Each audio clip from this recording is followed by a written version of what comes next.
This is the Kitchen Sink WP Podcast, episode 306. I program my own computer. We have a server crash. 404 error.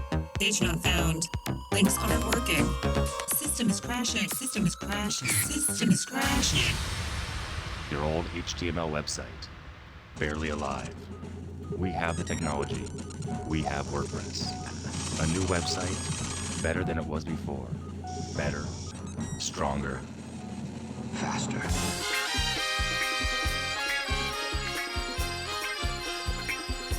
We have the technology.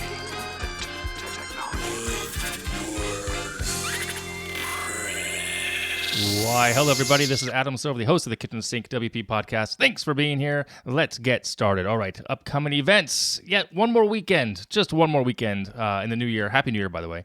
One more weekend with no WordCamps. So the weekend after next, we will see some more start to hit the tracks there. So, all right, moving on, segment one in the news. Two things here. Color picker and customizer. Ari Stathopoulos, I hope I said that right, from the WordPress review team, theme review team, wrote a post about having a better color picker. There's a link in the show notes. Pretty interesting read. So they're going to have a better way to pick colors in the customizer. Pretty neat. And also, DipChat is shutting down. So I mentioned this service back in September of last year, episode 289. Joe Privet, I think, aka JavaScript Joe, who I met randomly downtown Raleigh, and knows my friend Ryan in Phoenix. Anyway, he wrote a blog post on why he's sunsetting it, what it was. If you remember, I mentioned it. It was a online virtual community kind of co-working thing. It's pretty cool, but it didn't quite go the way he'd hoped it would go. So DipChat is shutting down, I believe, as of the 16th of January. The link in the show notes to the post. You should read it. It's about communities and building communities and how it kind of ran its course. So check that out in the show notes. Okay, moving on to segment two, the meat potatoes of this week's show. This week, I'm talking about the year in review and ahead. Like I did last year, episode 253, we are officially in the new year, and it's time for me to recap how I did, how things were, and predictions for 2020. So, just like last year. Starting with a couple of things here. I attended 7 events, 6 of them WordCamps. One of them was not. It was the All Things Open Conference. In 2018, I went, and same thing this year. Last year, I went without a laptop. It's a great way to go to a conference sometimes. Take a small notebook, take a pen, maybe a handful of business cards, but no laptop. I didn't work while I was there. That conference, by the way, is just crazy. They have so many tracks. It's just crazy. Anyway, so 7 events, 6 of them WordCamps. I recorded an additional 72 episodes of this podcast, which I am happy to report every week. And let's see, domains purchased 2, which is a record low. So that's amazing for me. I mean, the fact that I only bought 2, and I gave one up. One was up for renewal, and I did not renew it. So a net 1 plus. Plus 1 is the way to say that, I think. So the over-under, I don't know. Unbeknownst to my buddy Kyle, I did not go crazy and buy a ton of domains that I'm not using. So just 1. And just the 2. I'm sorry, 2. One of them is almost done, and the other one is also almost going to be live too, I think. Yeah, so anyway. So what else? On the company side of things, growth and staffing changes. So in 2018, I picked up a developer in Kentucky. Well, I lost my developer in Kentucky, but I regained my contractor from overseas and 3 new contractors, all in the States. So that's been an interesting mix and jumble of things happening. Kind of bummed to lose my my Kentucky developer. He's awesome. So what else? Okay, maintenance updates. So maintenance clients lost in 2019 was 1, but maintenance clients gained was also 1. And the one I lost then became a retainer client versus straight maintenance.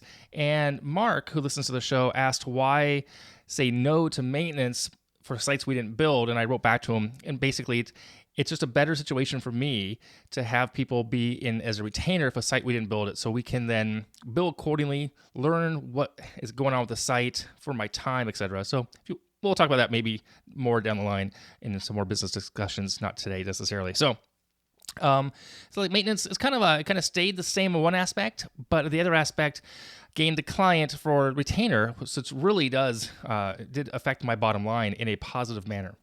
So the statistics per my reporting in Pipedrive, the CRM that I use and I love all the time, much lower numbers this year due to less prospecting on my part. Because more work came in on its own. I did a lot more hourly project-based work that I didn't have to go prospect for, which is good.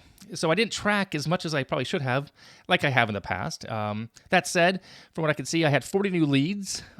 Meetings from those contacts were 22, and proposals sent were 19.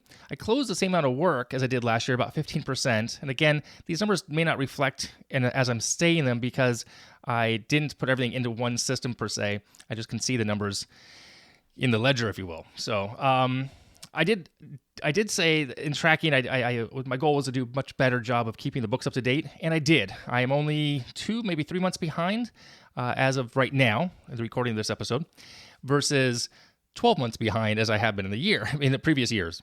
So it won't be hard for me to really get taxes done way early and ahead of time. So that's kind of cool. What didn't get done? So what didn't get done was unfortunate. The deep dive videos for Kitchen Sink WP. I do apologize. I really had strong intention of doing those. I had some ideas. I wrote them down, like I'm gonna do this one first. I had like 3 or 4.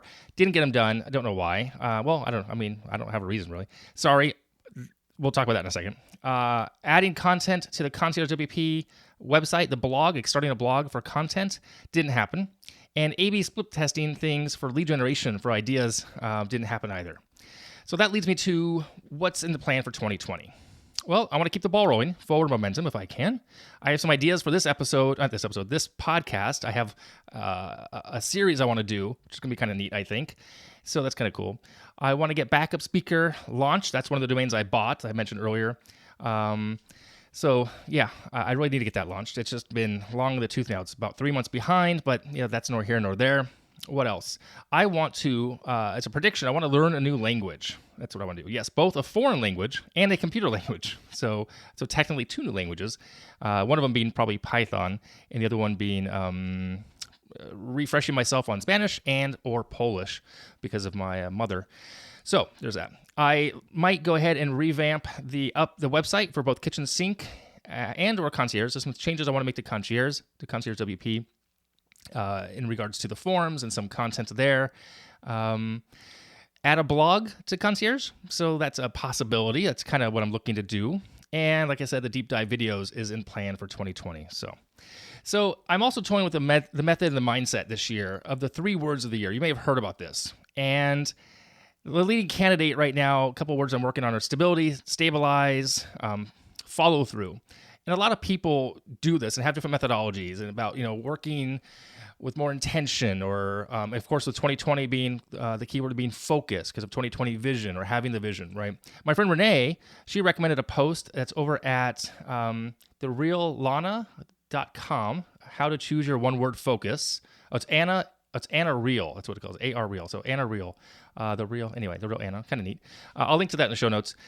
So there are tons of methodologies how to do this, different acronyms, stay in your zone of genius, LPD, list, prioritize, do. There's the PI acronym, which I can't remember what it stands for. But at the end of the day is this, people. You need to hold yourself accountable to your goals, your business, your day job, your family, your health, whatever it is, you need to hold yourself accountable. But that also means it helps to get help. So join a mastermind. I mentioned that, I think, in last week's or 2 weeks ago episode about masterminds. I really think they are a way to go to help you hold yourself accountable. So you can kind of bounce ideas off of things, but also then have a way to stay on track. So there you have it. One heck of a year. 2019 went by really fast, in my opinion. So yeah, kind of neat. I would love to hear how you did. If you want to share with me, that'd be fantastic. And looking forward to 2020. I think 2020 is going to be an absolutely amazing year. I really do. I have high aspirations, high hopes, and a lot of positive energy going forward for myself and for you, my listener, and for this podcast and all the projects I'm trying to accomplish this year. All right, moving on, segment 3, tip and tool of the week. So actually I had one to share, but last minute had to change it because it's just not ready to share yet. Anyway, this week it is Google Site Kit. The options are...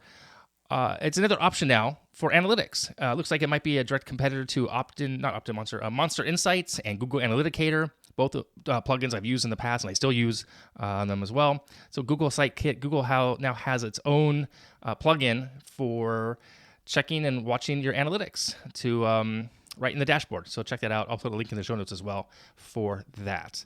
All right, if you have any questions, go ahead and send it in via email, adam@kitchensinkwp.com, or use that speak pipe function on the website. If you want to support the show, you can become a Patreon. You can go to KitchensinkWP.com/Patreon. You can sponsor the show. There's a form on the website. Thank you so much for listening. And now go out and do some awesome things with WordPress. See you next week. Bye-bye.